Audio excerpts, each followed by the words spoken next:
তো বন্ধুরা একটু লেট হয়ে গেল, কিছু মনে করো না। কারণ যাই হোক, সবসময় তো সব ভিডিও দেওয়া যায় না। তো এই ভিডিওটা ছিল আমাদের রাতের এক ভিডিও। আর এটা হঠাৎ করেই 2-3 দিন আগে আমরা রাতে বাইরে ডিনার করতে গেছিলাম।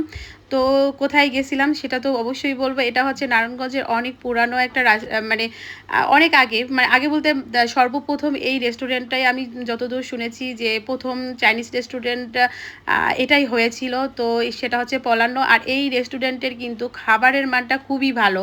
তো সেই কারণেই আমাদের সবার ডিসিশন হলো যে আমরা আজকে এখানেই খাবো। আসলে নারায়ণগঞ্জের সব রেস্টুরেন্টেই আমরা ঘুরতে যাই, খেতে যাই, কিন্তু এখানে অনেক দিন ধরে আসা হয় না। তো সেজন্যই সবাই আর কি ডিসিশন নিল যে আজকে আমরা এখানেই খাবো। তবে এখানকার খাবারের মান কিন্তু অনেক ভালো। তারপরে তাদের ব্যবহার তো অনেক ভালো। আর এদিকে দেখো আমরা সবাই মিলে বসে পড়েছি খাওয়ার জন্য, কিন্তু অপেক্ষা করতে হচ্ছে, কারণ খাবারটা তো আর রেডি থাকে না। অর্ডার দেওয়ার পরেই সবাই মানে বসে আড্ডা দিচ্ছিলাম, আর এই ফাঁকে তারা খাবার আয়োজন করতেছে। যাই হোক, একসাথে বসে অনেক গল্প করতেছিলাম।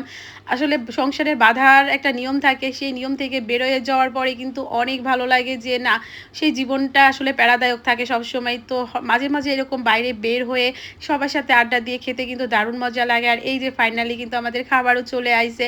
আসলে গল্প করতে করতেই কিন্তু মানে সময়টা যে কিভাবে শেষ হয়ে যাচ্ছিল আমরা ভাবতেও পারি নাই। তো হঠাৎ করে দেখি যে না, খাবার কিন্তু রেডি হয়ে গেছে। তো ফাইনালি আমরা সবাই খেতেও বসে পড়েছি। আসলে এরকম জীবন ভালোই লাগে, কিন্তু রেগুলার তো আর বাইরে যাওয়া মানে খাওয়াটা সম্ভব হয় না। আর এদিকে দেখো আমাদের পুস্কু বাবা, সে তো হয়রান হয়ে পড়ছে। সে তো যায় রেস্ট করতে যায়, এমন আছে যে মানে শুয়ে শুয়ে কোক খাওয়া শুরু করে দিয়েছে।